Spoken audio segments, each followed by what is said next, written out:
ასოციაცია კათარზისის და აფხაზეთის ავტონომიური რესპუბლიკის მთავრობის თანამშრომლობის ფარგლებში აფხაზეთის სულიერების ცენტრმა დააფინანსა ხანდაზმული დევნილი ბენეფიციარებისათვის საახალწლო სასურსათო ნობათების დარიგების პროცესი.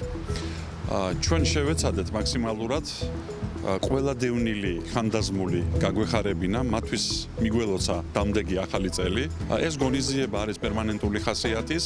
ჩვენ ვცდილობთ მუდმივად ვაგრძნობინოთ ჩვენს დევნილებს, რომ მათ გვერდში ვართ და რა თქმა უნდა 2021-წელს ეს აუცილებლად გაგრძელდება. აფხაზეთის მთავრობასთან არსებული სულიერების ცენტრის მხარდაჭერით და ინიციატივით დევნილ მოქალაქეს გადავეცით საახალწლო საჩუქრები შესაძლებლობების ფარგლებში და ამიტომ მადლობა ღმერთს ამ შესაძლებლობისთვის, რომ მოგვეცა დღეს რამოდენიმე ადამიანი მცირედით, მაგრამ მაინც გაგვეხარებინა. მადლობა ღმერთს ამისთვის და წარმატებებს უსურვებ დამდეგ ახალ წელიწადს აფხაზეთის მთავრობას და მთლიანად ჩვენს ქვეყანას, ჩვენს ხალხს.